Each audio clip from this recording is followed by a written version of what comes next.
ಸಂಗಮಕ್ಕೆ ಸ್ವಾಗತ. ಮೊದಲಿಗೆ ಹೆಡ್ಲೈನ್ಸ್. ಕುಶಾಲನಗರ ಪಟ್ಟಣದ ತಪೋವನದಲ್ಲಿ ಕೊಡಗು ಜಿಲ್ಲಾ ಕ್ರೈಸ್ತ ಸೇವಾ ಸಂಘದ ವತಿಯಿಂದ ಎಸ್ಎಸ್ಎಲ್ಸಿ, ಪಿಯುಸಿ ಮತ್ತು ಪದವಿಯಲ್ಲಿ ಹೆಚ್ಚು ಅಂಕ ಪಡೆದ ವಿದ್ಯಾರ್ಥಿಗಳನ್ನು ಸನ್ಮಾನಿಸಿ ಗೌರವಿಸಲಾಯಿತು. ಪಿರಿಯಾಪಟ್ಟಣ ತಾಲೂಕಿನ ಬೈಲುಕೊಪ್ಪ ಆಸ್ಪತ್ರೆಯಲ್ಲಿ ಕಿರಿಯ ಮಹಿಳಾ ಆರೋಗ್ಯ ಸಹಾಯಕಿ ಬೋಜಮರವರು ನಿವೃತ್ತಿ ಹೊಂದಿದ ಬೆನ್ನಲ್ಲೇ ಅಂಗನವಾಡಿ ಕಾರ್ಯಕರ್ತರು ಹಾಗೂ ಸಹಾಯಕರು ಸನ್ಮಾನಿಸಿ ಹೃದಯಸ್ಪರ್ಶಿಯಾಗಿ ಬೀಳ್ಕೊಟ್ಟರು. ಕುಶಾಲನಗರ ಪಟ್ಟಣದ ಗಾಯತ್ರಿ ಕಲ್ಯಾಣ ಮಂಟಪದಲ್ಲಿ ಅಖಿಲ ಭಾರತ ವೀರಶೈವ ಲಿಂಗಾಯತ ಮಹಾಸಭಾದ ವತಿಯಿಂದ ಬಸವಣ್ಣ ಜಯಂತಿಯನ್ನು ಅದ್ದೂರಿಯಾಗಿ ಆಚರಿಸಿದರು.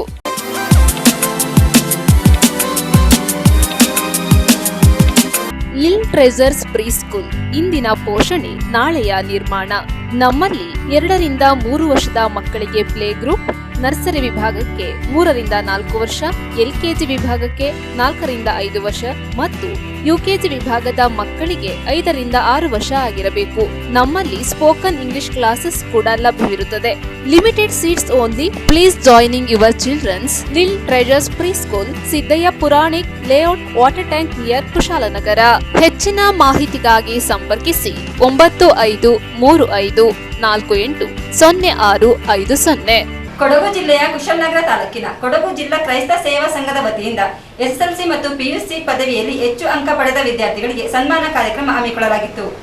ಕುಶಾಲನಗರ ಪಟ್ಟಣದ ತಪೋವನ ಸಮುದಾಯ ಭವನದಲ್ಲಿ ಕೊಡಗು ಜಿಲ್ಲಾ ಕ್ರೈಸ್ತ ಸೇವಾ ಸಂಘ ಕುಶಾಲನಗರ ಇವರ ವತಿಯಿಂದ ಎಸ್ಎಸ್ಎಲ್ಸಿ, ಪಿಯುಸಿ ಮತ್ತು ಪದವಿಯಲ್ಲಿ ಅತಿ ಹೆಚ್ಚು ಅಂಕ ಪಡೆದ ವಿದ್ಯಾರ್ಥಿಗಳಿಗೆ ಸನ್ಮಾನ ಕಾರ್ಯಕ್ರಮವನ್ನು ಹಮ್ಮಿಕೊಳ್ಳಲಾಗಿತ್ತು. ಕಾರ್ಯಕ್ರಮದ ಉದ್ಘಾಟನೆಯನ್ನ ಸಂತ ಸೆಬಾಸ್ಟಿಯನ್ ದೇವಾಲಯದ ಪೂಜ್ಯ ಗುರುಗಳಾದ ಫಾದರ್ ಜ್ಞಾನಪ್ರಕಾಶ್ ರವರು ಜ್ಯೋತಿ ಬೆಳಗಿಸುವ ಮೂಲಕ ಚಾಲನೆಯನ್ನ ನೀಡಿದರು. ನಂತರ ಮಾತನಾಡಿದ ಅವರು, ವಿಶೇಷವಾಗಿ ಸಂಸ್ಥೆ ವತಿಯಿಂದ ಅತಿ ಹೆಚ್ಚು ಅಂಕ ಪಡೆದಿರುವ ವಿದ್ಯಾರ್ಥಿಗಳಿಗೆ ಸನ್ಮಾನಿಸಿ ಪ್ರೋತ್ಸಾಹಧನ ನೀಡುತ್ತಿರುವುದು ಹೆಮ್ಮೆಯ ವಿಷಯವಾಗಿದೆ. ಅಲ್ಲದೆ ವಿದ್ಯಾರ್ಥಿಗಳು ಮುಂದಿನ ವಿದ್ಯಾಭ್ಯಾಸಕ್ಕಾಗಿ ಇದನ್ನ ಸದುಪಯೋಗಪಡಿಸಿಕೊಳ್ಳಿ ಎಂದು ಕಿವಿಮಾತು ಹೇಳಿದರು. ಕಾರ್ಯಕ್ರಮದ ಅಧ್ಯಕ್ಷತೆಯನ್ನ ಕ್ರೈಸ್ತ ಸೇವಾ ಸಂಘ ಅಧ್ಯಕ್ಷರಾದ ಎನ್.ಟಿ. ಜೋಸೆಫ್ ವಹಿಸಿದ್ದರು. ವೇದಿಕೆಯಲ್ಲಿ Tapovana superior Joachim Rodrigues, Lawrence D Mello, Kodagu ಜಿಲ್ಲಾ ಕ್ರೈಸ್ತ ಸೇವಾ ಸಂಘದ ಅಧ್ಯಕ್ಷರಾದ K T. Baby Mathew, Kodagu Christian ಅಸೋಸಿಯೇಷನ್ನ ಎ.ಜೆ. ಬಾಬು, ಬ್ಲಾಕ್ ಕಾಂಗ್ರೆಸ್ ಅಧ್ಯಕ್ಷರಾದ ವಿ.ಪಿ. ಶಶಿಧರ್, ನಗರ ಪ್ರಾಧಿಕಾರ ನಿರ್ದೇಶಕರಾದ ಸಜಿ, ಕಾಂಗ್ರೆಸ್ ನಗರ ಅಧ್ಯಕ್ಷರಾದ ವಿಕ್ಟರ್ ಸೋನ್ಸ್ ಜೋಸೆಫ್, ಕಾಂಗ್ರೆಸ್ ಮುಖಂಡರಾದ ಮಂಜುನಾಥ್, ಸುಂಟಿಕೊಪ್ಪ ಸಹಕಾರ ಸಂಘದ ಅಧ್ಯಕ್ಷರಾದ ಜರ್ಮಿ ಡಿಸೋಜಾ, ಕೊಡಗು ಜಿಲ್ಲಾ ಕ್ರೈಸ್ತ ಸೇವಾ ಸಂಘ ಸಹ ಕಾರ್ಯದರ್ಶಿ ಜೇಮ್ಸ್ ಡಿಸೋಜಾ, ಖಜಾಂಚಿ ಆಲ್ಬರ್ಟ್ ಗೋನ್ಸಲ್ವೆಸ್, ಸದಸ್ಯರಾದ V. David, Gracy D'Souza, Jeremy D'Souza, K J James, Vipin, Sujith Thomas, Joseph Raj, M T Joseph, Jaison I D, Robin ಇನ್ನಿತರರು ಉಪಸ್ಥಿತರಿದ್ದರು. ಇದೇ ಸಂದರ್ಭದಲ್ಲಿ ಅತಿ ಹೆಚ್ಚು ಅಂಕ ಪಡೆದಿರುವ ಎಸ್ಎಸ್ಎಲ್ಸಿ, ಪಿಯುಸಿ ಹಾಗೂ ಪದವಿ ವಿದ್ಯಾರ್ಥಿಗಳಿಗೆ ಪೊಲೀಸ್ ಇಲಾಖೆಯಲ್ಲಿ ಸೇವೆ ಸಲ್ಲಿಸುತ್ತಿರುವ ಜೋಸೆಫ್ ರವರಿಗೆ ಹಾಗೂ ಸಂತ ಸೆಬಾಸ್ಟಿಯನ್ ದೇವಾಲಯದ ಗುರುಗಳಾದ ರೆವರೆಂಡ್ ಫಾದರ್ ಜ್ಞಾನಪ್ರಕಾಶ್ ಅವರಿಗೆ ಸನ್ಮಾನಿಸಿ ಗೌರವಿಸಿ ಅಭಿನಂದಿಸಿದರು.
ನಾವು ಬದುಕುತ್ತಾ ಇರುವಾಗ ಇದು ಒಂದು ಒಳ್ಳೆಯ ಕಾರ್ಯಕ್ರಮ.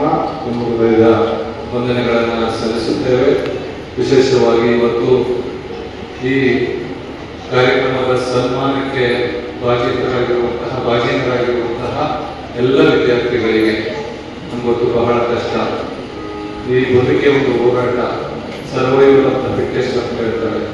ಒಳ್ಳೆಯ ಶಕ್ತಿ ಇರ್ತದೆ, ಅವ್ರು ಬದುಕ್ತಾರೆ.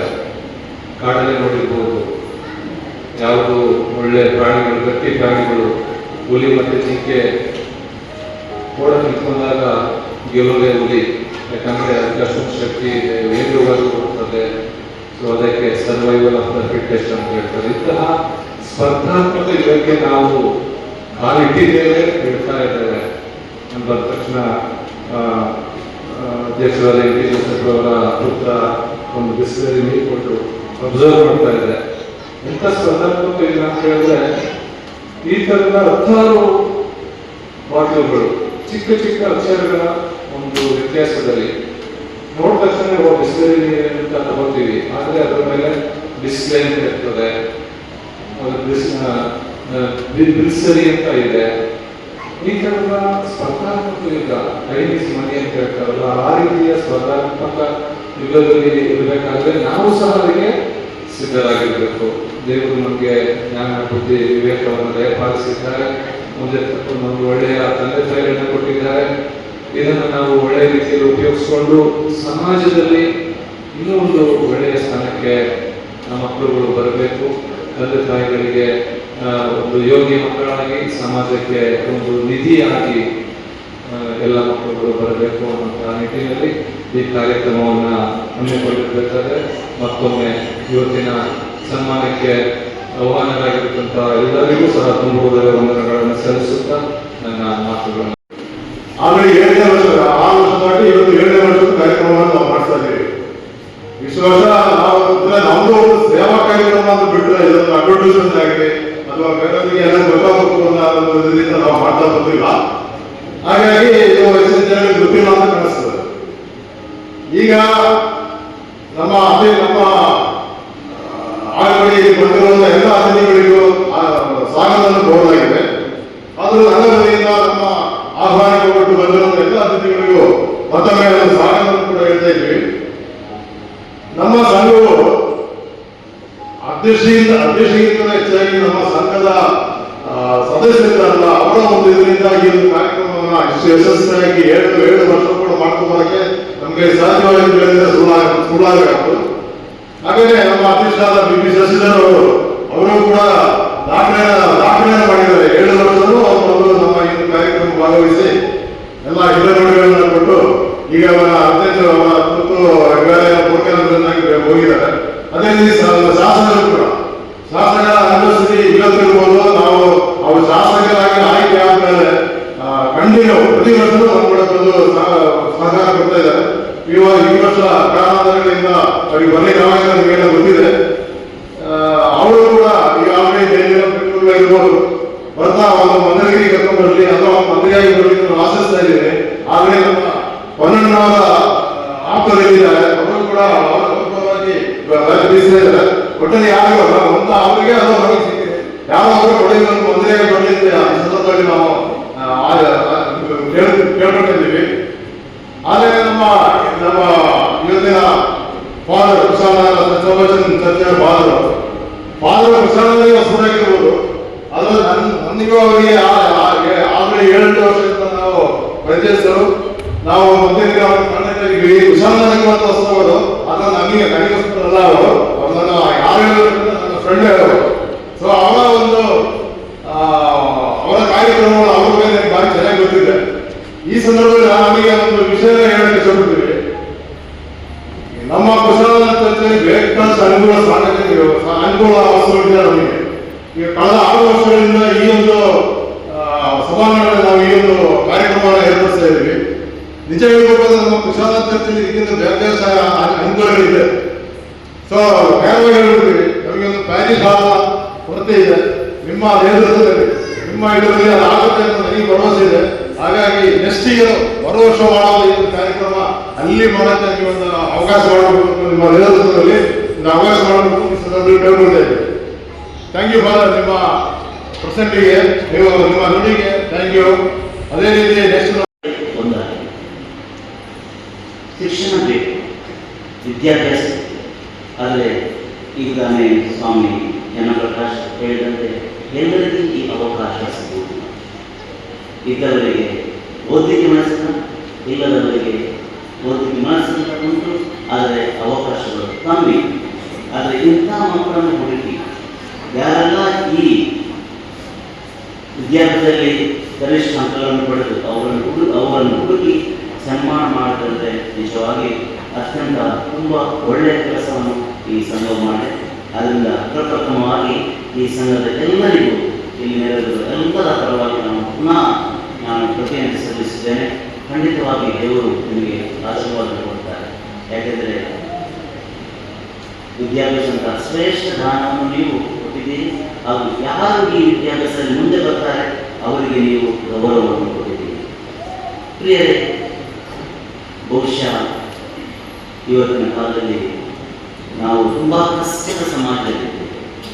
ಯಾರು ಹೋರಾಡ್ತಾರೆ, ಯಾರು ಗೆಲ್ತಾರೆ ಅಂತ ನನಗೆ ಹೇಳಕ್ಕಾಗಲ್ಲ. ಆದರೆ ಯಾರಿಗೆ ಛಲ ಉಂಟು, ಮನಸ್ಥೈರ್ಯ ಉಂಟು, ಗೆಲ್ಲುವ ಹಂಬಲ ಉಂಟು, ಅವರು ಖಂಡಿತವಾಗಿಯೂ ಸಮಾಜದಲ್ಲಿ ಸಾಧಿಸುತ್ತಾರೆ. ಅದಕ್ಕೆ ಇಲ್ಲಿ ಬಂದಂಥ ವಿದ್ಯಾರ್ಥಿಗಳು, ಈ ಸನ್ಮಾನಕ್ಕೆ ಭಾಷಣದ ವಿದ್ಯಾರ್ಥಿಗಳೇ ಸಾಕ್ಷಿ. ಬಹುಶಃ ಹಲವು ವರ್ಷಗಳ ನಾನು ಸಣ್ಣ ವಿದ್ಯಾರ್ಥಿಯಾದಾಗ ಓದಿದ ಒಂದು ಕಥೆ ಉಂಟು, ಪೋಯಮ್, ಒಂದು ಪದ್ಯ, king Bruce and the spider ಅಂತ. ಒಂದು ಸೊಳ್ಳೆಯ ಮತ್ತು ಕಿಂಗ್ ಬ್ರೂಸ್, ಒಂದು ಜೇಡ ಹಾಗೂ ಕಿಂಗ್ ಬ್ರೂಸ್ ಇದರ ನಡುವೆ ಆದಂಥ ಒಂದು ಘಟನೆ. ಕಿಂಗ್ ಬ್ರೂಸ್ ಫ್ರಾನ್ಸ್ ದೇಶದ ರಾಜ.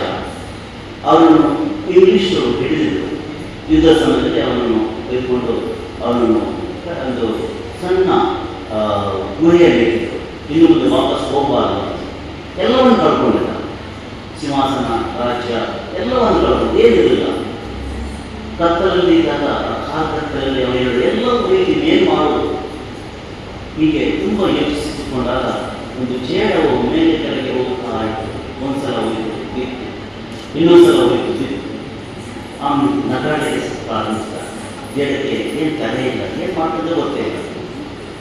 ಆದರೆ ಬೆಳಗ್ಗೆ ನೋಡುವಾಗ ನೋಡ್ತಾನೆ ಆ ಇಡೀ ಗುಹೆಯ ಬಾಗಿಲಿಗೆ ಒಂದು ಒಳ್ಳೆಯ ಜೇಡದ ಕೊರಡು ಅಂತ ಹೇಳ್ತೇವೆ ನಾವು, ಸ್ಪೈಡರ್ ವೆಬ್ ಅದನ್ನು ಕಟ್ಟಿದ್ದು, ಅದರಲ್ಲಿ ಬೇಕಾದ ಆಹಾರ ವಸ್ತುವೆಲ್ಲ ಆ ಜೇಡಕ್ಕೆ ಸಿಕ್ಕಿತು. ಅವನು ಯೋಚಿಸಿದ, ನಾನು ಸೋಲ್ಬಾರದು, ಗೆಲ್ಲಬೇಕು. ಆ ಜೇಡ 7 times 7 ಸಲ ಬಿಟ್ಟು ಪುನಃ ಎದ್ದು ತನ್ನ ಕೆಲಸವನ್ನು ಮಾಡಿತು. ಪ್ರಿಯ ಮಕ್ಕಳೇ, ನೀವು ಸಾಧನೆ ಮಾಡಿದ್ದೀರಿ, ಆದರೆ ಆ ಸಾಧನೆ ಕೊನೆಯಿಲ್ಲ. ಇನ್ನೂ ತುಂಬ ಸಾಧನೆ ಮಾಡಬೇಕು. ಬಹುಶಃ ಇವತ್ತಿನ ದಿನಗಳಲ್ಲಿ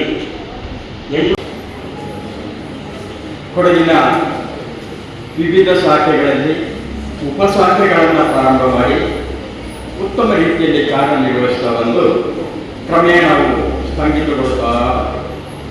ಆದರೆ ಕುಶಾಲನಗರದಲ್ಲಿ ಸ್ಥಾಪನೆಯಾದ ಘಟಕ ಅತ್ಯಂತ ಪ್ರಬಲವಾಗಿ ಬೆಳೆದು ಬಂದಿದೆ. ಅದರ ಅಧ್ಯಕ್ಷರಾದ ಶ್ರೀ ಜೋಸೆಫ್ ಅವರು ನಮ್ಮ ಜಿಲ್ಲಾ ಸಂಸ್ಥೆ ಪದಾಧಿಕಾರಿಗಳು ಆಗಿದ್ದಾರೆ. ಹಾಗೂ ಈ ಸಂಘಟನೆಯ ಎಲ್ಲ ಪದಾಧಿಕಾರಿಗಳು, ನನ್ನ ಹೆಸರುಗಳನ್ನು ನೋಡಿದ್ರೆ ಎಲ್ಲ ಪದಾಧಿಕಾರಿಗಳು ಮತ್ತು ಅಧ್ಯಕ್ಷರ ಕಾರ್ಯಕ್ಷಮತೆಯಿಂದ, ದಕ್ಷವಾದ ನಿಲುವಿನಿಂದ ಕೊಡಗು ಜಿಲ್ಲಾ ಕ್ರೈಸ್ತ ಸೇವಾ ಸಂಘದ ಬೈಲಾದಂತೆ ಅತ್ಯುತ್ತಮವಾದಂತಹ ಸೇವೆಯನ್ನು ಮಾಡ್ತಾ ಇದ್ದಾರೆ. ನಿಜವಾಗಲೂ ಕೊಡಗು ಜಿಲ್ಲಾ ಕ್ರೈಸ್ತ ಸೇವಾ ಸಂಘ ಈ ಒಂದು ಘಟಕದ ಅಧ್ಯಕ್ಷರು ಮತ್ತು ಪದಾಧಿಕಾರಿಗಳನ್ನ ತುಂಬ ಹೃದಯದಿಂದ ಅಭಿನಂದಿಸ್ತಾ ಇದ್ದೇನೆ. ಯಾಕಂದರೆ ಮಕ್ಕಳೇ ನಮ್ಮ ದೇಶದ ಮುಂದಿನ ಸಂಪತ್ತು. ದೇಶವನ್ನು ಕಾಪಾಡುವಂತಹ, ಮುಂದಿನ ಪೀಳಿಗೆಯನ್ನು ತರುವಂತಹ ಆ ಉನ್ನತವಾದಂಥ ಅಮೂಲ್ಯವಾದಂಥ ಮಕ್ಕಳನ್ನು ಗುರುತಿಸಿ ಅವರ ವಿದ್ಯಾಭ್ಯಾಸಕ್ಕಾಗಿ, ಅವರ ಉನ್ನತ ಸ್ಥಾನವನ್ನು ಪಡೆದಿರುವುದಕ್ಕಾಗಿ SLC, PUC, ಡಿಗ್ರಿ ಇಂಥದ್ರಲ್ಲಿ ಉನ್ನತ ಸ್ಥಾನವನ್ನು ಪಡೆದಂಥ ಮಕ್ಕಳಿಗೆ ಅವರನ್ನು ಗುರುತಿಸಿ ಸನ್ಮಾನಿಸಿ ಅವರಿಗೆ ಗೌರವವನ್ನು ಕೊಡುವಂಥ ಕಾರ್ಯ ಅತ್ಯಂತ ಒಂದು ಪುಣ್ಯದ ಕೆಲಸ. ಯಾಕಂದರೆ ಆ ಮಕ್ಕಳು ಮುಂದಿನ ಪೀಳಿಗೆ, ಮುಂದಿನ ಅವರ ಕಾರ್ಯಕ್ಷಮತೆಗೆ ಹೋಗಬೇಕಾದ್ರೆ ಆ ಒಂದು ದೃಢತೆ ಬೇಕು ಅವರಿಗೆ. ನಮ್ಮ ದೇಶ ಅತ್ಯಂತ ಪ್ರಬುದ್ಧವಾದಂತಹ ದೇಶ. ಇದರಲ್ಲಿ ಜಾತಿ ಮತ ಬರೋದಿಲ್ಲ. ಮಾನವ ಜಾತಿಯ ಮೊದಲು. ಆ ಮಾನವರಿಗೆ ಬೇಕಾದಂಥ ದಕ್ಷ ಆಡಳಿತವನ್ನು ಕೊಡಬೇಕಾದ್ರೆ ಇಂಥ ಮಕ್ಕಳ ಮುಂದಿನ ಪ್ರಜೆಗಳಾಗಿ ಕೈಯೆದ್ದು ನಡೆದು ಆ ನಡೆದು ಹೋಗುವ ನಡುವೆ ಇತರಿಗಾಗಿ ಬೆಳೆಯುವಂಥ ಮನಸ್ಥಿತಿ ಮತ್ತು ಆ ಮನಸ್ಸುಗಳು ಮತ್ತು ಅದರ ಒಂದು ಸಹಾಯ ಚಾಚುವಂಥ ಕೈಗೊಳಿಸಲಿಕ್ಕೆ ಸಮಾಜದಲ್ಲಿ ಕ್ಷೀಣ ಕೊಡಬಾರ್ದು. ಅದು ಹೆಚ್ಚೆಚ್ಚು ಬುದ್ಧಿ ಆಗ್ತಾ ಹೋಗುತ್ತೆ. ಬಹಳಷ್ಟು ನಿರ್ಲಕ್ಷಿತ ವರ್ಗಗಳಿವೆ. ಕ್ರೈಸ್ತ ಸಮುದಾಯ ಅಂತ ಹೇಳಿದ್ರೆ ಶೈಕ್ಷಣಿಕವಾಗಿ ಅಥವಾ ಬೇರೆ ಬೇರೆ ಕ್ಷೇತ್ರದಲ್ಲಿ ಒಂದು ಸಾಧನೆ ಮಾಡಿದ್ರು ಕೂಡ ಇನ್ನೂ ಆರ್ಥಿಕವಾಗಿ ಪ್ರಬಲರಾಗದಂಥ ಬಹಳಷ್ಟು ದೊಡ್ಡ ವರ್ಗವೇ ಇದೆ. ಅಂಥ ಒಂದು ವರ್ಗಕ್ಕೆ ನಾವಿದ್ದೀವಿ ಅಂತ ಹೇಳೋ ಭರವಸೆಯ ಮಾತುಗಳನ್ನು ಮತ್ತು ಸಾಂತ್ವನ ನೀಡುವಂಥ ಕ್ರಮಗಳನ್ನು ತೆಗೆದುಕೊಳ್ಳೋದು ಎಲ್ಲ ವರ್ಗದಲ್ಲೂ ಕೂಡ, ಯಾರು ತಳಮಟ್ಟದಲ್ಲಿರ್ತಾರೆ, ತಳ ಸಮುದಾಯವಾಗಿರ್ತಾರೆ, ಇಲ್ಲಿ ಆರ್ಥಿಕವಾಗಿ ದುರ್ಬಲರಾಗಿರ್ತಾರೆ, ಅಸಹಾಯಕರಾಗಿರ್ತಾರೆ, ಸಮಾಜದಲ್ಲಿ ನಮ್ಮಲ್ಲಿ ಒಂದು ನಿರ್ಲಕ್ಷಿಸಿಬಿಟ್ಟಿದ್ದಾರೆ ಅಂತ ಹೇಳುವ ಭರವಸೆ ಕಳ್ಕೊಂಡಂಥ ವರ್ಗ ಇರುತ್ತೆ. ಅಂಥದ್ದು ವರ್ಗಗಳಿಗೆ ಕೈ ಚಾಚುವ ಕೆಲಸವನ್ನು, ಜೊತೆಯಲ್ಲಿ ಕೈ ಹಿಡಿದು ನಡೆಸುವಂಥ ಕೆಲಸವನ್ನು ನಾವೆಲ್ಲರೂ ಮಾಡಬೇಕಾಗಿರೋದು ನಮ್ಗೆ ನಾವು ಮಾಡಿಕೊಳ್ಳುವಂಥ ಕನಿಷ್ಠವಾದ ಪಾತ್ರ ನಿರ್ವಹಣೆ. ಸೊ ಈ ನಿಟ್ಟಿನಲ್ಲಿ ನಮ್ಮ ಸ್ಥಳೀಯ ಕ್ರೈಸ್ತ ಘಟಕ ನಿರಂತರವಾಗಿ ಅಂಥದ್ದೊಂದು ಸುದ್ದಿಯಾದ ಕೆಲಸವನ್ನು ಮಾಡ್ಕೊಂಡು ಬರ್ತಾ ಇದೆ. ಆದರೆ ವರದಿಯಲ್ಲಿದ್ದಾಗೆ ಆರೋಗ್ಯ ಸಮಸ್ಯೆಗಳ ಒಳಗಾದವರಿಗೆ, ಶೈಕ್ಷಣಿಕವಾಗಿ ಒಳಗಾದವರಿಗೆ, ಬೇರೆ ರೀತಿಯಲ್ಲಿ ಇಲ್ಲಿನ ಅನೇಕ ಜನರ ಅವ್ರದ್ದೇ ಆದ ತಾಪತ್ರಯಗಳಿಗೆ ನಾವಿದ್ದೀವಿ ಅಂತ ಹೇಳುವ ಒಂದು ವಿಶ್ವಾಸದ, ಸಾಂತ್ವನದ ಒಂದು ಹಸ್ತಚಾಚುವಂಥ ಕೆಲಸವನ್ನು ಮಾಡ್ತಾ ಬರ್ತೀವಿ. ಅದಕ್ಕೊಂದು ಸಂಘಟನೆ ಬೇಕು. ಏಕಾಂಗಿಯಾಗಿ ಯಾರಿಗೂ ಮಾಡಲಿಕ್ಕೆ ಆಗೋದಿಲ್ಲ. ಅವ್ರದ್ದೇ ಆದಂಥ ಆರ್ಥಿಕ ಸಮಸ್ಯೆಗಳು, ಅವ್ರದ್ದೇ ಆದಂಥ ಸಂಕಷ್ಟಗಳು. ಒಬ್ಬ 500 ರೂಪಾಯಿಯೋ 1000 ರೂಪಾಯಿಯೋ ಕೊಡೋದು 10 ದಿನ ಸೇರಿದ 10,000, 20 ದಿನ ಸೇರಿದ 20 ಆಗುತ್ತೆ. ಸಂಘಟನೆಯ ಮೂಲಕ ಒಟ್ಟಾಗಿ ಐಕ್ಯತೆಯಿಂದ, ಸಾಮರಸ್ಯದಿಂದ ಒಟ್ಟಾಗಿ ಇತರರಿಗಾಗಿ ಸ್ಪಂದಿಸಿದಾಗ ಹೆಚ್ಚು ಶಕ್ತಿಯುತವಾಗುತ್ತೆ, ಹೆಚ್ಚು ಪರಿಣಾಮಕಾರಿಯಾಗುತ್ತೆ, ಹೆಚ್ಚು ಪ್ರಯೋಜನಕಾರಿಯಾಗುತ್ತೆ. ಹೆಚ್ಚು ಪ್ರಯೋಜನಕಾರಿಯಾಗುವಂಥ ಮತ್ತು ಪರಿಣಾಮಕಾರಿಯಾಗಿ ಕಲ್ಪಿಸುವ ಅವರ ಒಂದಷ್ಟು ಸಹಾಯಕಾರಿಯಾಗುವಂಥ ಕೆಲಸವನ್ನು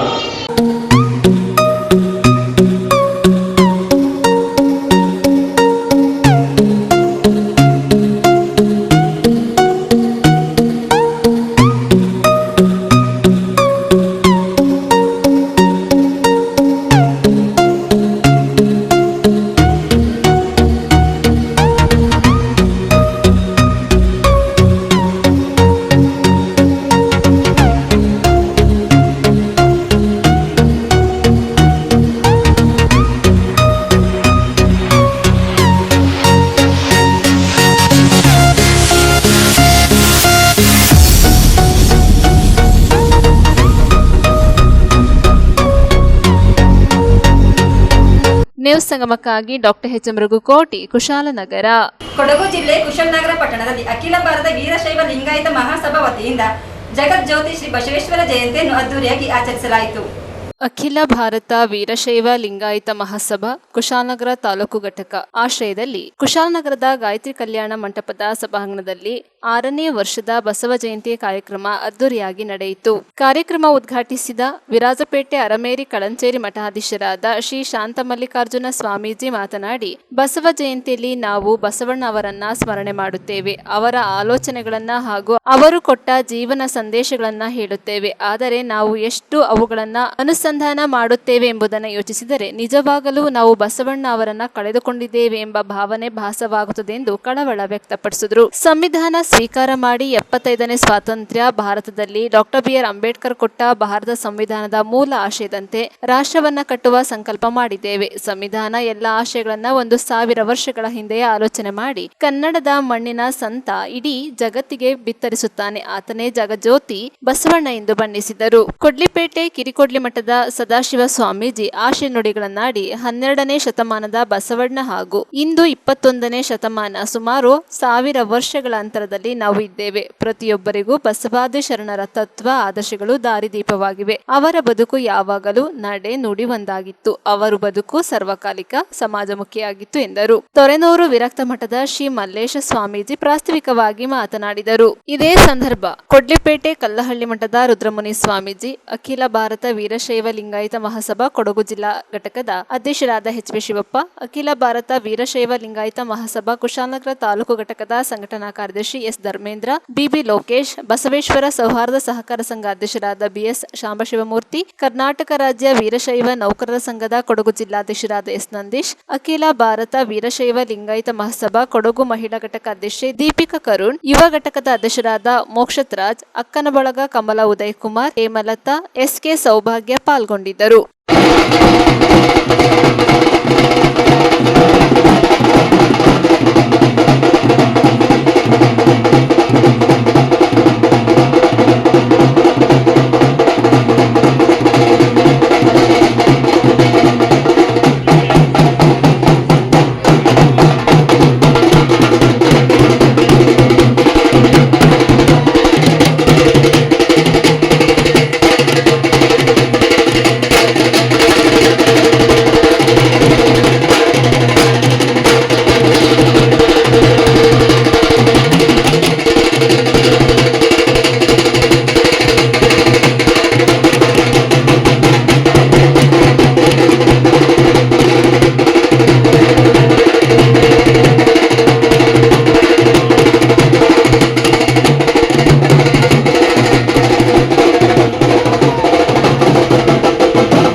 ಆ ಕಾರ್ಯಕ್ರಮದಲ್ಲಿ ಒಂದು ಸಂಭ್ರಮ ಇರುತ್ತದೆ,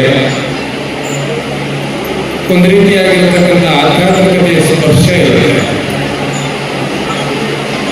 ಪೂಜ್ಯ ಸ್ವಾಮೀಜಿಯವರು 12ನೇ ಶತಮಾನದಲ್ಲಿ ಆದಂತಹ ಕ್ರಾಂತಿಗಳ ಬಗ್ಗೆ ನಮಗೆಲ್ಲ ನೆನಪು ಮಾಡಿಕೊಟ್ಟರು.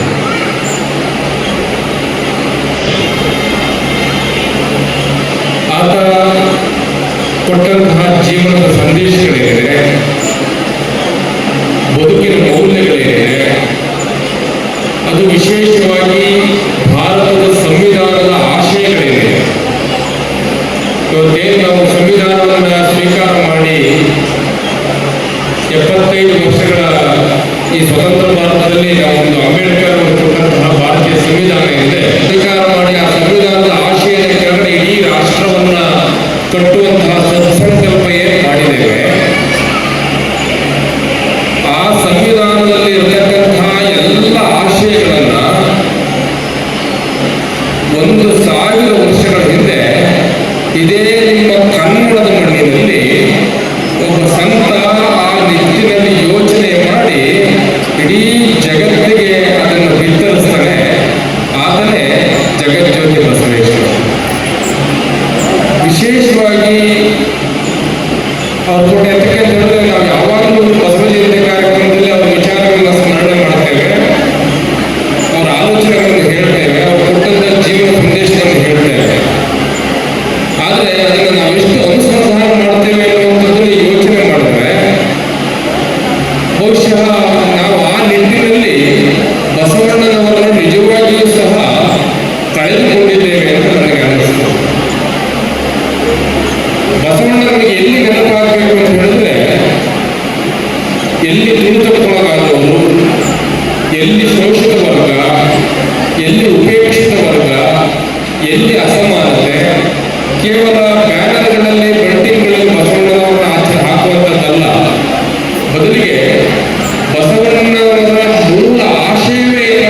ಈ ನಾಡಿಗೆ ಏನು ಜಗಜ್ಯೋತಿ ಬಸವೇಶ್ವರರು ವಚನ ಸಾಹಿತ್ಯವನ್ನು ಕೊಟ್ಟರು, ಈ ಸಮಾಜಕ್ಕೆ ಒಳ್ಳೆ ಸಾಹಿತ್ಯವನ್ನು ಕೊಟ್ಟು ಮತ್ತು ಈ ಸಮಾಜವನ್ನು ಉದ್ಧಾರ ಮಾಡಬೇಕಂತ ಸದುದ್ದೇಶದಿಂದ ಪ್ರತಿ ವರ್ಷವೂ ಸಹಿತ ಈ ಬಸವ ಜಯಂತಿ ಕಾರ್ಯಕ್ರಮವನ್ನು ಆಚರಿಸಿಕೊಂಡು ಬಂದಿದ್ದೀವಿ.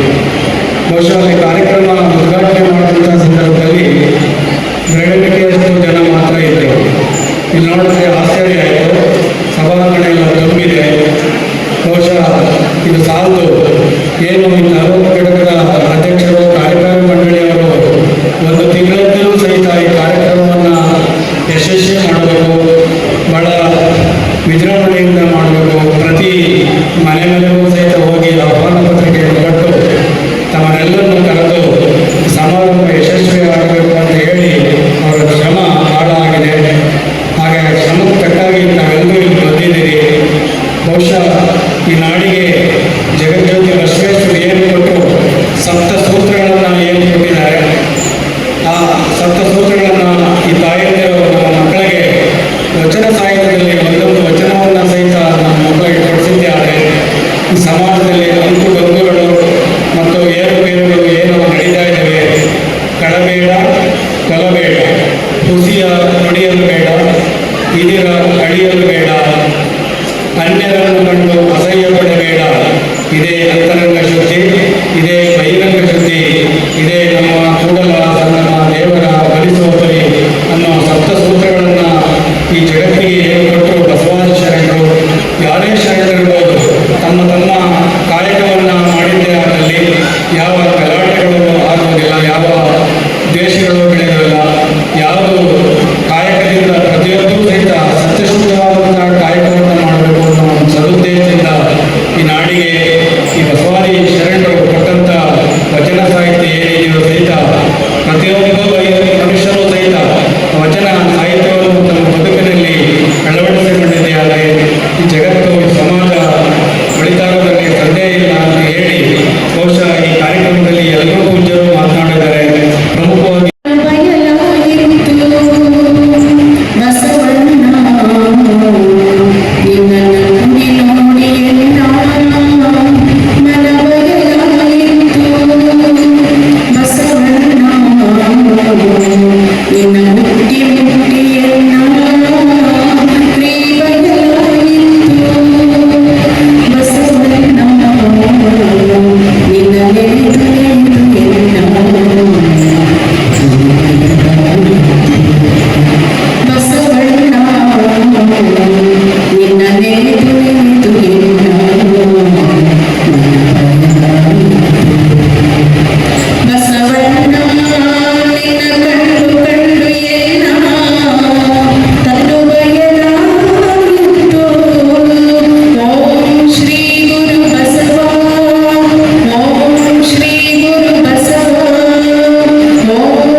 ಬಹಳ ಅತ್ಯಂತ ಸಂಭ್ರಮ ಶ್ರದ್ಧೆ ಈ ಮೂರನ್ನು ಒಳಗೊಂಡಂಥ ಕಾರ್ಯಕ್ರಮ ಈ ಬಸವ ಜಯಂತಿ ಕಾರ್ಯಕ್ರಮ ಆಗಿರ್ತಕ್ಕಂಥದ್ದು ಅದ್ದೂರಿಯಾಗಿತ್ತು.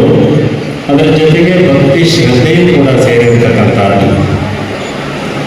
ಪ್ರಾರಂಭದ ಸಮಯವನ್ನು ಒಳಗೊಂಡಂತೆ ಕಾರ್ಯಕ್ರಮ ಬಂದಂಥ ಸಂದರ್ಭದಲ್ಲಿ ಎಲ್ಲರೂ ಕೂಡ ಸಂಭ್ರಮದ ವಾತಾವರಣದಲ್ಲಿ ಸೇರಿರ್ತಕ್ಕಂಥದ್ದು. ಎಲ್ಲರೂ ಕೂಡ ಒಂದು ಕಡೆ ಯಾತಕ್ಕಾಗಿ ಸೇರಿದ್ರು ಅಂದ್ರೆ ಒಂದೇ ಉದ್ದೇಶ, ಬಸವ ತತ್ವ, ಬಸವಣ್ಣ, ಬಸವಣ್ಣವರ ಸ್ಮರಣೆ, ಅವರ ಜಯಂತಿಯನ್ನು ಆಚರಣೆ ಮಾಡಲಿಕ್ಕಾಗಿ. 12ನೇ ಶತಮಾನದಲ್ಲಿದ್ದಂಥ ಬಸವಣ್ಣ ಇವತ್ತು ನಾವೆಲ್ಲರೂ ಕೂಡ 21ನೇ ಶತಮಾನದಲ್ಲಿ ಇರ್ತಕ್ಕಂಥದ್ದು. 1000 ವರ್ಷಗಳ ಅಂತರದಲ್ಲಿ ನಾವೆಲ್ಲರೂ ಕೂಡ ಇರ್ತಕ್ಕಂಥದ್ದು. ಆದರೂ ಕೂಡ ಅವರ ತತ್ವ ಆದರ್ಶಗಳು ಇವತ್ತು ಕೂಡ ನಮ್ಮೆಲ್ಲರಿಗೂ ಕೂಡ ದಾರಿದೀಪ ಆಗಿರ್ತಕ್ಕಂಥದ್ದು. ಯಾಕೆ ಅಂದರೆ ಅವರ ಬದುಕು ಯಾವತ್ತೂ ಕೂಡ ನಡೆ ನುಡಿ ಒಂದಾಗಿದ್ದಂಥ ಬದುಕಾಗಿತ್ತು. ಅವರ ಬದುಕು ಸಾರ್ವಕಾಲಿಕವಾಗಿತ್ತು. ಅವರ ಬದುಕು ಸಮಾಜಮುಖಿಯಾಗಿತ್ತು. ಆ ಕಾರಣಕ್ಕೆ ಇವತ್ತು ಕೂಡ ನಾವು ಎಲ್ಲಿಯ ಬಸವಣ್ಣ, ಎಲ್ಲಿಯ ಬಿಜಾಪುರ, ಎಲ್ಲಿಯ ಕುಶಾಲನಗರ, ಎತ್ತ ಸಂಬಂಧವೇ. ಅಂತಹ ಸಂದರ್ಭದಲ್ಲಿ ನಾವು ಈ ಕುಶಾಲನಗರದಲ್ಲಿ ಅವರ ಜಯಂತಿಯನ್ನು ಆಚರಣೆ ಮಾಡ್ತೇವೆ. ಕುಶಾಲನಗರದಲ್ಲಿ ಅವರ ಏನು ನುಡಿಗಳನ್ನು ಹಾಡ್ತೇವೆ, ನಡೀತೇವೆ. ಅವರ ಆಚರಣೆಗಳನ್ನು ನಮ್ಮ ನಡೆನುಡಿಯಲ್ಲಿ ಆಚರಣೆ ಮಾಡಿಕೊಳ್ತಾ ಇದ್ದೇವೆ ಅಂದರೆ ಅವರು 12ನೇ ಶತಮಾನದಲ್ಲಿ ಹಾಕುವಂತಹ ದಾರಿ ಏನಿದೆ ಅದು ಯಾವುದೂ ಕೂಡ ಸಾರ್ವಕಾಲಿಕವಾಗಿರ್ತಕ್ಕಂಥದ್ದು. ಶತಮಾನ ಕಳೆದರೂ ಕೂಡ ಆ ಬಸವ ತತ್ವ ಏನಿತ್ತು ಅದು ಯಾವತ್ತೂ ಕೂಡ ಎಲ್ಲರ ಜೀವನಕ್ಕೆ ಬೇಕಾಗುವಂಥ ಬೆಳಕಾಗುವಂಥ ಒಂದು ದಾರಿ ದೀಪವನ್ನು ಹಾಕೊಂಡಿರ್ತಕ್ಕಂಥದ್ದು. ಅನೇಕ ಶರಣರು ಕಡೆ ಅವರು ಮಾತನಾಡಿದರೆ ಕಡೆಗೀಲಿಲ್ಲದ ಬಂಡಿ ಒಡಗೆಡುವುದೆಂಬುದೇ ಕಡೆಗೀಲು ಬಂಡಿಗಳಾದಾಗ ಕಡು ದರ್ಪವೇರಿದ ಒಡಲೆಂಬ ಬಂಡಿಗೆ ದೃಢ ಶರಣರ ಕಡೆ ನಡೆಗೀಲು ಕಾಣ ರಾಮನಾಥ ಅಂತ. ಏನು ನಾವು ಒಂದು ಬಂಡಿಯನ್ನು ಅಂದರೆ ಎತ್ತಿನ ಗಾಡಿಯನ್ನು ಉದಾಹರಣೆ ಕೊಟ್ಟು ಅವರು ಹೇಳಿರ್ತಕ್ಕಂಥದ್ದು.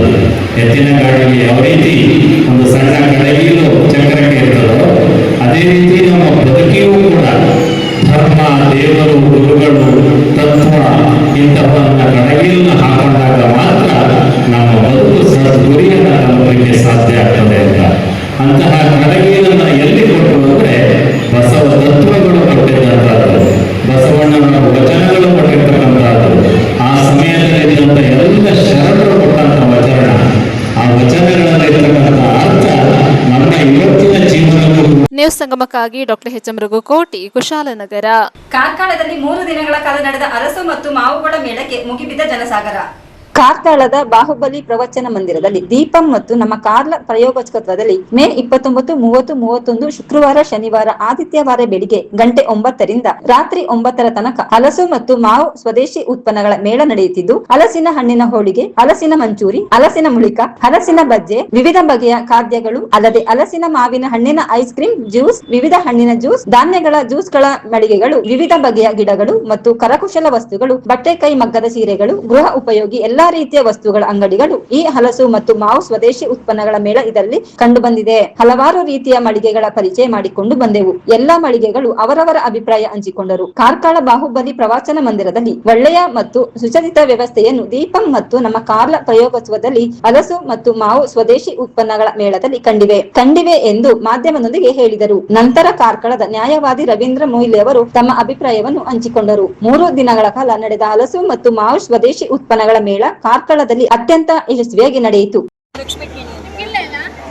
ನಾವು ಹಲಸು ಮೇಳಕ್ಕೆ ಮತ್ತೆ ಮಾವಿನ ಮೇಳಕ್ಕೆ ಬಂದದ್ದು ನಮಗೆ ತುಂಬಾ ಖುಷಿ ಆಯಿತು. ತುಂಬಾ ಕಡೆಯಲ್ಲಿ ನಾವು ನೋಡಿದ್ದೇವೆ, ಗಡ್ಗಿ ಮಂಚೂರಿ ಮಾತ್ರ ಇಲ್ಲಿ ಸೂಪರ್ ಆಗಿ ಬಂದಿತ್ತು. ಮತ್ತೆ ಮೂಳಿಕೆ ಸಹ ಹಾಗೆ. ನಮ್ಮ GSB ಸಮಾಜದ ಮೂಳಿಕೆ ಅಂದರೆ ಎಲ್ಲರೂ ಇಷ್ಟಪಡುವಂತಹ ಒಂದು ತಿನಿಸು. ಹಾಗಾಗಿ ಹಲಸು ಮತ್ತು ಮಾವು ಮೇಳ ತುಂಬಾ ಚೆನ್ನಾಗಿ ಮೂಡಿ ಬಂದಿದೆ ಸರ್. ಧನ್ಯವಾದ. ಮಂಚೂರಿ ಉಂಟು,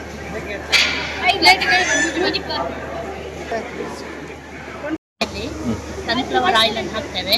ಆನಂತರ ನೀರುಳ್ಳಿ, ಆನಿಯನ್ನು ಮತ್ತು ಜಿಂಜರ್ ಪೇಸ್ಟ್ ಹಾಕ್ತೇವೆ. ಪೇಸ್ಟ್ ಹಾಕಿದ ನೀರುಳ್ಳಿ ಚೆನ್ನಾಗಿ ನಾವು ಫ್ರೈ ಮಾಡ್ತೇವೆ. ಫ್ರೈ ಮಾಡಿ ಎಕ್ಸ್ಟ್ರಾ ಇದು ಉಂಟಲ್ಲ ಸಾಸ್ ಹಾಕ್ಬಿಟ್ಟು, ಟೊಮೆಟೊ ಸಾಸ್, ಚಿಲ್ಲಿ ಸಾಸ್ ಎಲ್ಲ ಹಾಕ್ಬಿಟ್ಟು ಆಮೇಲೆ ಗುಜ್ಜಿದು ಪುಡಿ ಮಾಡಿಬಿಟ್ಟು ಅದಕ್ಕೆ ಫ್ರೈ ಮಾಡೋದು ಹಾಕ್ಬೇಕು ಚೆನ್ನಾಗಿ. ನಾರ್ಮಲ್ ಈ ಮಂಚೂರಿ ಮಾಡಿದಾಗೆ ಗೋಬಿ ಮಂಚೂರಿ ಮಾಡ್ತಾರಲ್ಲ ಅದೇ ಟೈಪ್ ಮಾಡಿ. ಟೇಸ್ಟ್ ಮಾತ್ರ ಒಂದು ಸ್ವಲ್ಪ ಚೇಂಜ್ ಆಗುತ್ತೆ ಅಷ್ಟೇ. ಗೋಬಿದು ಟೇಸ್ಟ್ ಬೇರೆ, ಇದು ಹಲಸಿನ ಬಜ್ಜಿ ಟೇಸ್ಟ್ ಬೇರೆ. ಕಾರ್ಕಳದವರೇ ಸಂಜೆ ಐಸ್ ಕಿಡಿ ಅಂತ.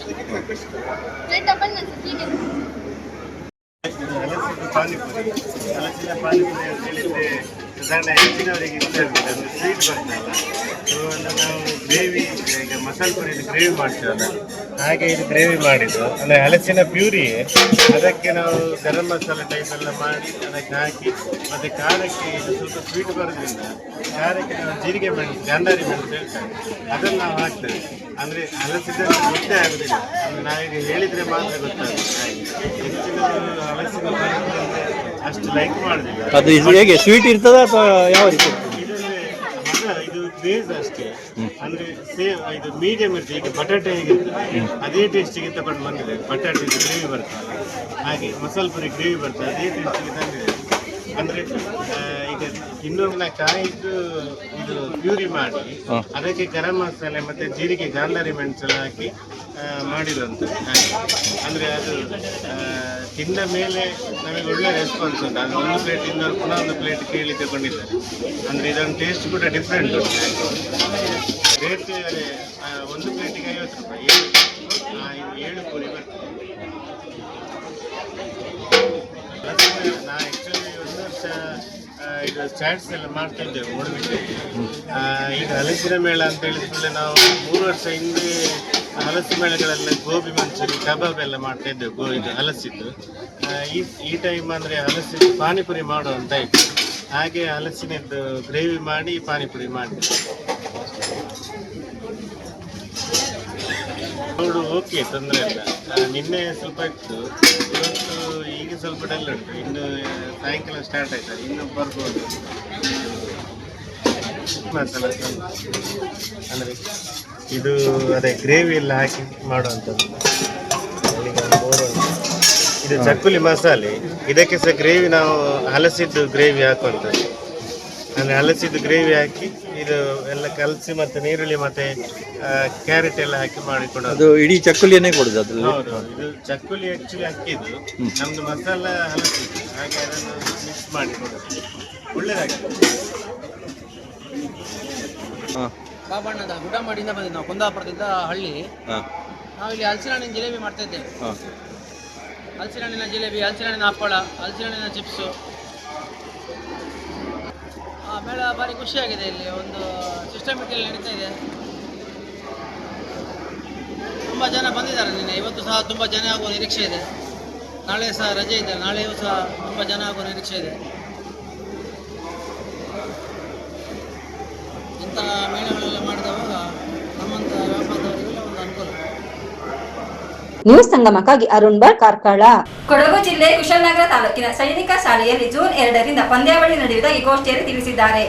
ಭಾರತದಾದ್ಯಂತ ವಿಸ್ತರಿಸಿರುವ 14 ಸೈನಿಕ ಶಾಲೆಗಳ 22 ತಂಡಗಳನ್ನು ಸ್ವಾಗತಿಸುತ್ತಾ ಅಖಿಲ ಭಾರತ ಸೈನಿಕ ಶಾಲೆಗಳ ಅಂತರ ಸಮೂಹ ಫುಟ್ಬಾಲ್ ಪಂದ್ಯಾವಳಿಯನ್ನ ದಿನಾಂಕ 2/6/26ರಿಂದ 11/6/26ರವರೆಗೆ ಕೊಡಗು ಸೈನಿಕ ಶಾಲೆಯು ಆಯೋಜಿಸಿರುವುದು ಹೆಮ್ಮೆಯ ವಿಷಯವಾಗಿದೆ. ಪ್ರಸ್ತುತ ಸ್ಪರ್ಧೆಯಲ್ಲಿ ಸುಮಾರು 350ಕ್ಕೂ ಹೆಚ್ಚು ಕೆಡೆಟ್ಗಳು ಮೈದಾನಕ್ಕಿಳಿಯಲಿರುವ ಈ ಪಂದ್ಯಾವಳಿಯು ಸೈನಿಕ ಶಾಲೆಗಳ ಚಟುವಟಿಕೆಗಳಲ್ಲಿ ಅತ್ಯಂತ ಪ್ರಮುಖವಾದ ಅಂತರ ಶಾಲಾ ಕ್ರೀಡಾಕೂಟಗಳಲ್ಲಿ ಒಂದಾಗಿದೆ. ಈ ಪ್ರತಿಷ್ಠಿತ ಪಂದ್ಯಾವಳಿಯನ್ನು ಆಯೋಜಿಸಿರುವುದು ಕೊಡಗು ಸೈನಿಕ ಶಾಲೆಗೆ ಮಾತ್ರವಲ್ಲದೆ ಇಡೀ ಕೊಡಗು ಜಿಲ್ಲೆಗೆ ಅಪಾರ ಹೆಮ್ಮೆಯ ವಿಷಯವಾಗಿದೆ. ಕೊಡಗು ಪ್ರಾಂತ್ಯವು ತನ್ನ ಶ್ರೀಮಂತ ಕ್ರೀಡಾ ಸಂಸ್ಕೃತಿ ಮತ್ತು ಫುಟ್ಬಾಲ್ ಹಾಗೂ ಹಾಕಿಯೊಂದಿಗಿನ ಆಳವಾದ ನಂಟಿಗೆ ಬಹಳ ಹಿಂದಿನಿಂದಲೂ ಹೆಸರುವಾಸಿಯಾಗಿದೆ. ಈ ಪರಂಪರೆಯು ನಮ್ಮ ಶಾಲಾ ಸಮುದಾಯಕ್ಕೆ ಈ ಸಂದರ್ಭವನ್ನ ಇನ್ನಷ್ಟು ಅರ್ಥಪೂರ್ಣವಾಗಿಸಿದೆ. ಈ ಪಂದ್ಯಾವಳಿಯು ಕೇವಲ ಒಂದು ಕ್ರೀಡಾ ಸ್ಪರ್ಧೆಯಷ್ಟೇ ಅಲ್ಲ, ಇದು ಭಾರತೀಯ ಸಶಸ್ತ್ರ ಪಡೆಗಳ ಭಾವಿ ನಾಯಕರಾಗಿರುವ ಯುವ ಕೆಡೆಟ್ಗಳಿಗೆ ಶಿಸ್ತು, ತಂಡದ ಕೆಲಸ ಮತ್ತು ಸ್ಪರ್ಧಾತ್ಮಕ ಮನೋಭಾವವನ್ನು ಪ್ರದರ್ಶಿಸಲು ಹಾಗೂ ರಾಜ್ಯ ಮತ್ತು ಪ್ರಾದೇಶಿಕ ಗಡಿಗಳನ್ನು ಮೀರಿದ ಸ್ನೇಹವನ್ನ ಬೆಳೆಸಿಕೊಳ್ಳಲು ಒಂದು ಉತ್ತಮ ವೇದಿಕೆಯಾಗಿದೆ ಎಂದು ಶಾಲೆಯ ಪ್ರಾಂಶುಪಾಲರಾದ ಕರ್ನಲ್ ಅಮರ್ಜಿತ್ ಸಿಂಗ್ ರವರು ತಿಳಿಸಿದ್ದಾರೆ. ನ್ಯೂಸ್ ಸಂಗಮಕ್ಕಾಗಿ ವಂಶಿಹನಿ, ಕುಶಾಲನಗರ. ತಮಿಳುನಾಡಿನ ಮಾಜಿ ಮುಖ್ಯಮಂತ್ರಿ ಸ್ಟಾಲಿನ್ ಹಾಗೂ ಅವರ ಮಗ ಹಿಂದೂಗಳ ಬಗ್ಗೆ ಮಾತನಾಡಿರುವುದನ್ನು ಖಂಡಿಸಿ ಹಿಂದೂ ಪರ ಸಂಘಟನೆಯ ಮುಖಂಡರುಗಳು ಕಪ್ಪು ಬಾವುಟ ಪ್ರದರ್ಶಿಸಲು ಮುಂದಾಗಿದ್ದು, ಇದಕ್ಕೆ ಹೆದರಿ ಮಾರ್ಗವನ್ನು ಬದಲಿಸಿದ ಸ್ಟಾಲಿನ್ ತಮಿಳುನಾಡಿನ ಮಾಜಿ ಮುಖ್ಯಮಂತ್ರಿ ಸ್ಟಾಲಿನ್ ಹಾಗೂ ಅವರ ಮಗ ಕೊಡಗು ಪ್ರವಾಸ ಕೈಗೊಂಡಿದ್ದರು. ಇವರು ಹಿಂದೂಗಳ ಬಗ್ಗೆ ಮಾತನಾಡಿರುವುದನ್ನ ಖಂಡಿಸಿ ಹಿಂದೂ ಪರ ಸಂಘಟನೆಗಳ ಮುಖಂಡರು ಕಪ್ಪು ಬಾವುಟ ಪ್ರದರ್ಶಿಸಲು ಕುಶಾಲನಗರ ಪಟ್ಟಣದ ಕಾರ್ಯಪರುತ್ತದಲ್ಲಿ ಜಮಾಯಿಸಿದ್ದು, ಇದಕ್ಕೆ ಹೆದರಿ ಮಾರ್ಗವನ್ನು ಬದಲಿಸಿ ಹೋಗಿದ್ದಾರೆ. ತದನಂತರ ಹಿಂದೂ ಪರ ಸಂಘಟನೆಯ ಮುಖಂಡರುಗಳು ಧಿಕ್ಕಾರ ಕೂಗಿ ಆಕ್ರೋಶ ವ್ಯಕ್ತಪಡಿಸಿದ್ದಾರೆ. ಇದೇ ಸಂದರ್ಭ ಹಿಂದೂ ಪರ ಸಂಘಟನೆಯ ಪ್ರಮುಖರು ಈ ಬಗ್ಗೆ ಮಾಧ್ಯಮಕ್ಕೆ ಪ್ರತಿಕ್ರಿಯೆ ನೀಡಿದ್ದಾರೆ. ಸನಾತನ ಹಿಂದೂ ಧರ್ಮಕ್ಕೆ ಈ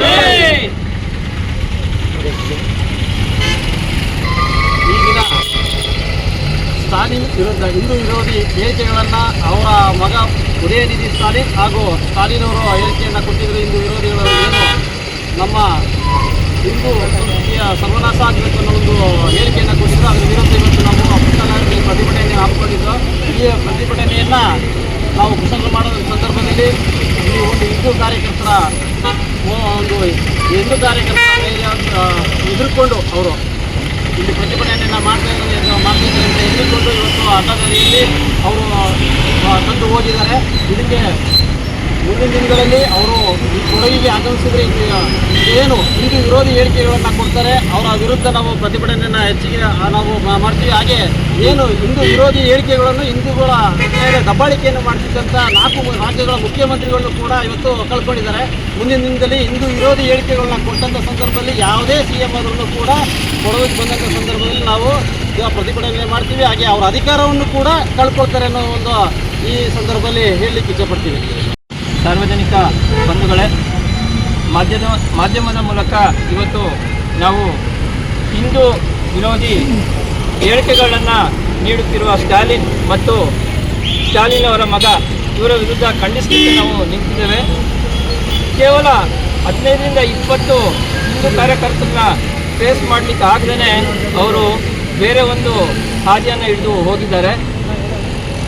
ನಮ್ಮ ಸನಾತನ ಹಿಂದೂ ಧರ್ಮಕ್ಕೆ ಮಲೇರಿಯಾ, ಡೆಂಗ್ಯೂ ಈ ಥರ ಹಲವಾರು ವಿಚಾರಗಳನ್ನ ಉಲ್ಲೇಖ ಮಾಡಿ ಅವರು ತೇಜೋವಧೆ ಮಾಡಿದ್ದಾರೆ. ಇದನ್ನು ನಾವು ಸನಾತನ ಹಿಂದೂ ಧರ್ಮದವರು ಖಡಾಖಂಡಿತವಾಗಿ ಖಂಡಿಸ್ತಾ ಇದ್ದೇವೆ. ಇವಾಗ ಅವರು ಕಳೆದ ತಿಂಗಳು ನಡೆದ ಚುನಾವಣೆಯಲ್ಲಿ ಅವರಿಗೆ ಯಾವ ಪರಿಸ್ಥಿತಿ ಬಂದಿದೆ ಅಂತ ನಿಮಗೆಲ್ಲ ಗೊತ್ತಿದೆ. ತಮಿಳುನಾಡು ದೇಶದಲ್ಲಿ ಲಕ್ಷಾಂತರ ದೇವಸ್ಥಾನಗಳಿರುವ ಒಂದು ಸ್ಥಳ. ಅವರ ಕುಟುಂಬದವರೇ, ಅವರ ತಾಯಿನೂ ಸಹ ಪೂಜೆ ಮಾಡಲಿಕ್ಕೆ ದೇವಸ್ಥಾನಗಳಿಗೆ ಹೋಗೋ ಒಂದು ವಿಧಾನಗಳು ನಡೀತಾ ಇದೆ. ಅವರ ಮನೆಯಲ್ಲೇ ಅವರು ತಮ್ಮ ಹತೋಟಿಯಲ್ಲಿ ಇಟ್ಕೊಳ್ಳಿಕ್ಕೆ ಸಾಧ್ಯ ಆಗ್ತಿಲ್ಲ. ಈ ವಿಚಾರವಾಗಿ ಹಿಂದೂಗಳು ಇನ್ನೂ ಹೆಚ್ಚಿನ ರೀತಿಯಲ್ಲಿ ಈ ಪ್ರತಿಭಟನೆನ ತೊಡಗಿಸ್ಕೋಬೇಕು. ಅವರು ಯಾವ ಕಡೆ ಬರ್ತಾರೆ ಅಲ್ಲೆಲ್ಲ ಪ್ರತಿಭಟನೆ ಆಗಬೇಕು ಅಂತ ಈ ಸಂದರ್ಭದಲ್ಲಿ ಕೇಳ್ತಾ ನಾನು 2 ಮಾತನ್ನು ಮುಗಿಸ್ತೇನೆ. ಜೈ ಹಿಂದ್, ಜೈ ಭಾರತ್. ನ್ಯೂಸ್ ಸಂಗಮಕ್ಕಾಗಿ doctor H M Raghukoti, Kushalnagar. Mysuru ಜಿಲ್ಲೆ ಪಿರಿಯಾಪಟ್ಟಣ ತಾಲೂಕಿನ ಬೈಲುಕುಪ್ಪ ಆಸ್ಪತ್ರೆಯಲ್ಲಿ ಕಿರಿಯ ಮಹಿಳಾ ಆರೋಗ್ಯ ಸಹಾಯಕಿ ಭೋಜಮ್ಮರವರು ನಿವೃತ್ತಿ ಹೊಂದಿದ ಬೆನ್ನಲ್ಲೇ ಅಂಗನವಾಡಿ ಕಾರ್ಯಕರ್ತೆಯರು ಹಾಗೂ ಸಹಾಯಕಿಯರು ಅಭಿನಂದಿಸಿ ಗೌರವಿಸಿದರು. ಮೈಸೂರು ಜಿಲ್ಲೆಯ ಪಿರಿಯಾಪಟ್ಟಣ ತಾಲೂಕಿನ ಬೈಲುಕೊಪ್ಪ ಪ್ರಾಥಮಿಕ ಆರೋಗ್ಯ ಕೇಂದ್ರದಲ್ಲಿ ಕಿರಿಯ ಮಹಿಳಾ ಆರೋಗ್ಯ ಸಹಾಯಕಿಯಾಗಿ ಕಾರ್ಯನಿರ್ವಹಿಸುತ್ತಿದ್ದ ಶ್ರೀಮತಿ ಭೋಜಮ್ಮ ಬಿಎಸ್ ರವರು ಇಲಾಖೆಯಲ್ಲಿ 39 ವರ್ಷಗಳ ಕಾಲ ಸೇವೆ ಸಲ್ಲಿಸಿದ್ದು ನಿವೃತ್ತಿ ಹೊಂದಿದ್ದಾರೆ. ಇವರು ರಾಜ್ಯದ ವಿವಿಧ ಜಿಲ್ಲೆಗಳಾದ ಬಳ್ಳಾರಿ, ಬೆಟ್ಟತುಂಗ, ಶಾನ್ಭೋಗನಹಳ್ಳಿ, ಹಲವು ಹಳ್ಳಿಗಳಲ್ಲಿ ಕೂಡ ಉತ್ತಮ ಸೇವೆ ಸಲ್ಲಿಸಿದ್ದು ಇವರ ಸೇವೆಯು ಜನಪ್ರಿಯಗೊಂಡಿದೆ. ಇವರ ವ್ಯಾಪ್ತಿಗೆ ಬರುವ ಪ್ರತಿ ಗ್ರಾಮಗಳಿಗೆ ದಿನನಿತ್ಯ ಭೇಟಿ ನೀಡುವ ಮೂಲಕ ಆ ಗ್ರಾಮದಲ್ಲಿ ಯಾವುದೇ ಕಾಯಿಲೆ ಹರಡದಂತೆ ಅಲ್ಲಿನ ನಿವಾಸಿಗಳಿಗೆ ಜಾಗೃತಿ ಮೂಡಿಸುವ ಜೊತೆಗೆ ಗ್ರಾಮದ ಜನರ ಆರೋಗ್ಯದ ಬಗ್ಗೆಯೂ ಕೂಡ ಕಾಳಜಿ ವಹಿಸಿ ವೃದ್ಧರಿಗೆ ಹಾಗೂ ಮಕ್ಕಳಿಗೆ ಮತ್ತು ಮಹಿಳೆಯರಿಗೆ ಆರೋಗ್ಯದ ಬಗ್ಗೆ ಮಾಹಿತಿ ನೀಡುವ ಜೊತೆಗೆ ಅಂಗನವಾಡಿ ಕೇಂದ್ರಗಳಿಗೆ ಭೇಟಿ ನೀಡಿ ಸರ್ಕಾರದಿಂದ ಸಿಗುವ ಸೌಲಭ್ಯಗಳ ಬಗ್ಗೆ ಮಾಹಿತಿ ನೀಡಿ ಜನಮೆಚ್ಚುಗೆ ಪಡೆದಂತಹ ಶ್ರೀಮತಿ ಭೋಜಮ್ಮರವರಿಗೆ ಬೈಲುಕೊಪ್ಪ ವ್ಯಾಪ್ತಿಯಲ್ಲಿ ಬರುವ ಎಲ್ಲ ಅಂಗನವಾಡಿ ಕೇಂದ್ರದ ಕಾರ್ಯಕರ್ತೆಯರು ಹಾಗೂ ಸಹಾಯಕಿಯರು, ಮಹಿಳಾ ಮತ್ತು ಮಕ್ಕಳ ಕಲ್ಯಾಣ ಇಲಾಖೆಯ ಮೇಲ್ವಿಚಾರಕರಾದ ಶ್ರೀಮತಿ ಧನ್ಯರತಿ ಕೆಡಿ ಸೇರಿದಂತೆ ಅಂಗನವಾಡಿ ಶಿಕ್ಷಕಿಯರಾದ Manjula B R, Navidabi, Sudha M K, Nandini, Ashwini, N Pushpa ಸೇರಿದಂತೆ ಸಹಾಯಕಿಯರು, ನಿವೃತ್ತಿ ಹೊಂದಿದಂತಹ ಅಂಗನವಾಡಿ ಶಿಕ್ಷಕಿಯರಾದ ಭಾಗಿರಥಮ್ಮ ಸೇರಿದಂತೆ ಎಲ್ಲರೂ ಒಟ್ಟಾಗಿ ಸೇರಿ ಶ್ರೀಮತಿ ಭೋಜಮ್ಮರವರಿಗೆ ಶಾಲು ಹೊದಿಸಿ ಸನ್ಮಾನಿಸಿ ಹೃದಯ ಸ್ಪರ್ಶಿ ಮೂಲಕ ಬೀಳ್ಕೊಡುಗೆ ನೀಡಲಾಯಿತು. ನ್ಯೂಸ್ ಸಂಗಮಕ್ಕಾಗಿ ಮಂಜುಳಾ ಬಿಆರ್, ಬೈಲುಕೊಪ್ಪ. ಕೊಡಗು ಜಿಲ್ಲೆ ಕುಶಾಲನಗರ ತಾಲೂಕಿನ ಕೂಡ್ಮಂಗ್ಳೂರು ಸರ್ಕಾರಿ ಪ್ರೌಢಶಾಲೆಯಲ್ಲಿ ಶಾಲೆ ಆರಂಭೋತ್ಸವದಲ್ಲಿ ಎತ್ತಿನ ಗಾಡಿ ಮೂಲಕ ಮಕ್ಕಳನ್ನು ಕರೆತಂದು ಪುಷ್ಪ ಸಿಹಿ ನೀಡಿ ಸ್ವಾಗತಿಸಿದರು. ಕುಶಾಲನಗರ ತಾಲೂಕಿನ ಕೂಡ್ಮಂಗ್ಳೂರು ಸರ್ಕಾರಿ ಪ್ರೌಢಶಾಲೆ ಮತ್ತು ಸರ್ಕಾರಿ ಹಿರಿಯ ಪ್ರಾಥಮಿಕ ಶಾಲೆ ವತಿಯಿಂದ ಮಕ್ಕಳನ್ನ ಎತ್ತಿನ ಗಾಡಿಯಲ್ಲಿ ಮೆರವಣಿಗೆ ಹೋಗುವ ಮೂಲಕ ಶಾಲೆಗೆ ಕರೆತಂದು ಶಾಲಾ ಪ್ರಾರಂಭೋತ್ಸವ ಮತ್ತು ದಾಖಲಾತಿ ಆಂದೋಲನಕ್ಕೆ ಕ್ಷೇತ್ರ ಶಿಕ್ಷಣಾಧಿಕಾರಿ ಎಂ ಕೃಷ್ಣಪ್ಪ ಚಾಲನೆ ನೀಡಿದ್ರು. ಮಕ್ಕಳಿಗೆ ಪುಷ್ಪ ಸಿಹಿ ವಿತರಿಸಿ ಪುಸ್ತಕ ನೀಡುವ ಮೂಲಕ ಶಾಲೆಗೆ ಸಂಭ್ರಮದಿಂದ ಬರಮಾಡಿಕೊಳ್ಳಲಾಯಿತು. ಪ್ರೌಢಶಾಲಾ ಮುಖ್ಯ ಶಿಕ್ಷಕ ಟಿಜೆ ಪ್ರೇಮ್ಕುಮಾರ್, ಪ್ರಾಥಮಿಕ ಶಾಲಾ ಮುಖ್ಯ ಶಿಕ್ಷಕಿ ಎಚ್ಎಸ್ ಸುಜಾತ, ಎಸ್ಡಿಎಂಸಿ ಅಧ್ಯಕ್ಷರಾದ ಹರೀಶ್, ಕಲಾವಿದ ಬರವಣ್ಣ ಬೆಟಗೇರಿ, ಹಿರಿಯರಾದ ಕೆಎಸ್ ರಾಜಾಚಾರಿ, ಎಂಎನ್ ಕಾಳಪ್ಪ, ಸಾಹಿತಿಗಳಾದ ಭಾರದ್ವಾಜ್ ಕೆ ಆನಂದತೀರ್ಥ, ಹೇಮಂತ್ ಪಾರೇರ, ಉಭಯ ಶಾಲೆಯ ಶಿಕ್ಷಕರು, ವಿದ್ಯಾರ್ಥಿಗಳು, ಪೋಷಕರು ಹಾಗೂ ಗ್ರಾಮಸ್ಥರು ಇದ್ದರು. ಮಕ್ಕಳೇ, ಎಲ್ರಿಗೂ ಸರ್ಕಾರಿ ಶಾಲೆಗೆ ಬಂದಿದ್ದೀರಾ. ಪ್ರಾಥಮಿಕ ಶಾಲೆ, ಪ್ರೌಢಶಾಲೆ ಕೂಡುಮಂಗ್ಳೂರು, ಕುಶಾಲನಗರ ಕೊಡಗು ಜಿಲ್ಲೆ. 2 ಶಾಲೆ ಉತ್ತಮ ಶಿಕ್ಷಣಲಾಗ್ತದೆ. ಈಗ ನಮ್ಮ ತಾಲೂಕು ಕೂಡ SLC ಜಿಲ್ಲೆಯಲ್ಲಿ ಉತ್ತಮ ಫಲಿತಾಂಶ ಬಂದಿದೆ. ನಮ್ಮ ಸರ್ಕಾರಿ ಪ್ರೌಢಶಾಲೆಗೂ ಶೇಕಡ 100 ಬಂದಿದೆ. ಮುಂದಿನ ಕೂಡ 2 ಶಾಲೆಯವರು ಉತ್ತಮವಾಗಿ ಕಲಿತು ತಮ್ಮ ಭವಿಷ್ಯ ರೂಪಿಸಬೇಕು. ಈ ಕಾರಣಕ್ಕೆ ತಾಲೂಕಿನ ಕಾರ್ಯಕ್ರಮ ನಮಗೆ ಕ್ಷೇತ್ರ ಶಿಕ್ಷಣಾಧಿಕಾರಿಗಳಂತ ಶ್ರೀಯುತ ಕೃಷ್ಣಪ್ಪ ಸರ್ ಬಂದು ನಿಮಗೆಲ್ಲ ಶುಭ ಕೋರಿದ್ದಾರೆ.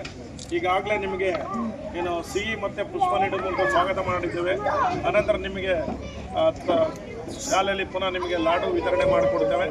ಎಲ್ಲರೂ ಕೂಡ ಚೆನ್ನಾಗಿ ಕಲಿತು ತಮ್ಮ ಭವಿಷ್ಯ ರೂಪಿಸ್ಕೋಬೇಕು. ಇದಕ್ಕೆಲ್ಲ ಕಾರಣಕರಾದಂಥ ಅಧ್ಯಕ್ಷರು, ಉಪಾಧ್ಯಕ್ಷರು, ಸದಸ್ಯರು, ನಮ್ಮ ಶಿಕ್ಷಕ ವೃಂದದವರಿಗೆ, ಗ್ರಾಮಸ್ಥರಿಗೆ, ಪೋಷಕರು ಎಲ್ಲರೂ ಕೂಡ ನಮ್ಮ ಮೂಲಕ ಸ್ವಾಗತ ಮತ್ತು ಧನ್ಯವಾದಗಳು ಹೇಳಿ. ನಮ್ಮ ಶಾಲೆ ನಮ್ಮ ಹೆಮ್ಮೆ, ನಮ್ಮ ಶಾಲೆ ನಮ್ಮ ಹೆಮ್ಮೆ, ಸರ್ಕಾರಿ ಶಾಲೆ ಹೆಮ್ಮೆಯ ಶಾಲೆ. ಸರ್ಕಾರಿ ಶಾಲೆಗೆ ಸೇರೋಣ ಬನ್ನಿ, ನಮ್ಮ ಭವಿಷ್ಯನ ಉತ್ತಮಪಡಿಸಿಕೊಳ್ಳೋಣ ಬನ್ನಿ. ಮತ್ತು ಸರ್ಕಾರಿ ಶಾಲೆಯನ್ನು ಉಳಿಸಲಿಕ್ಕೆ ಶಿಕ್ಷಣ ಯಾವುದೇ ಕಾರಣಕ್ಕೂ ಖಾಸಗೀಕರಣ ಅಥವಾ ಏನು ವ್ಯಾಪಾರೀಕರಣ ಆಗದ ನಿಟ್ಟಿನಲ್ಲಿ ಸರ್ಕಾರಿ ಶಾಲೆಗಳ ಸಬಲೀಕರಣ ಮಾಡಬೇಕು. ಸರ್ಕಾರಿ ಶಾಲೆಗಳಲ್ಲಿ ಕಲಿತಂಥ ಮಕ್ಕಳು ಉನ್ನತ ಒಂದು ಹುದ್ದೆಯನ್ನು ಅಲಂಕರಿಸಬೇಕು. ಈ ದೇಶದ ಒಂದು ಹೆಮ್ಮೆಯ ಪ್ರಜೆಗಳ ಬದುಕಬೇಕಂತ ಕಾರಣದಿಂದ ನಾವು ಬಹಳ ವಿಜೃಂಭಣೆಯಿಂದ ಶಾಲಾ ಪ್ರಾರಂಭೋತ್ಸವವನ್ನು ಈ ಪೂರ್ವದ ಶಾಲೆಯನ್ನು ಪ್ರಾರಂಭಿಸಿದ್ವಿ. ಇದೇ ರೀತಿ ಮುಂದುವರಿಸಲು ಹೇಳ್ತಾ ಎಲ್ಲರೂ ಶುಭವಾದಂಥ ನಾವು ಮಕ್ಕಳಿಗೆ ಈಗ ಶಾಲೆಯಲ್ಲಿ ಲಾಡು ಕೊಡ್ತೀವಿ. ಅನಂತರ ಈಗ ಸಾಂಕೇತಿಕವಾಗಿ ಸಿಹಿ ಕೊಡ್ತೇವೆ.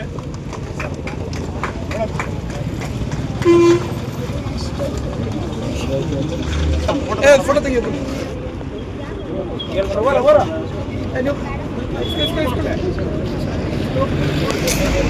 ಬ್ಯಾನರ್ ಬಿಟ್ಟೋಗ ನ್ಯೂಸ್ ಸಂಗಮಕ್ಕಾಗಿ ಡಾಕ್ಟರ್ ಎಚ್ ಮೃಗುಕೋಟಿ, ಕುಶಾಲನಗರ. ಕೊನೆಯಲ್ಲಿ ಮತ್ತೊಮ್ಮೆ ಹೆಡ್ಲೈನ್ಸ್.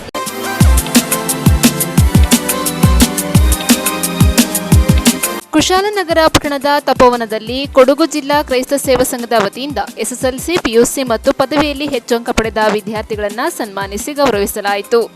ಪಿರಿಯಾಪಟ್ಟಣ ತಾಲೂಕಿನ ಬೈಲುಕೊಪ್ಪ ಆಸ್ಪತ್ರೆಯಲ್ಲಿ ಕಿರಿಯ ಮಹಿಳಾ ಆರೋಗ್ಯ ಸಹಾಯಕಿ ಬೋಜಮರವರು ನಿವೃತ್ತಿ ಹೊಂದಿದ ಬೆನ್ನಲ್ಲೇ ಅಂಗನವಾಡಿ ಕಾರ್ಯಕರ್ತರು ಹಾಗೂ ಸಹಾಯಕರು ಸನ್ಮಾನಿಸಿ ಹೃದಯಸ್ಪರ್ಶಿಯಾಗಿ ಬೀಳ್ಕೊಟ್ಟರು.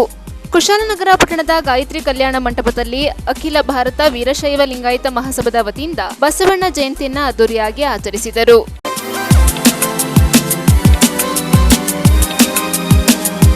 ಇಲ್ಲಿಗೆ ನ್ಯೂಸ್ ಸಂಗಮ ಮುಕ್ತಾಯವಾಯಿತು. ಸುದ್ದಿ, ಮಾಹಿತಿ, ಮನೋರಂಜನೆಗಾಗಿ ನೋಡ್ತಾ ಇರಿ ಸಂಗಮ ಟಿವಿ. ವಂದನೆಗಳೊಂದಿಗೆ ಮಂಜು ಬೈಲ್ಕುಪ್ಪ.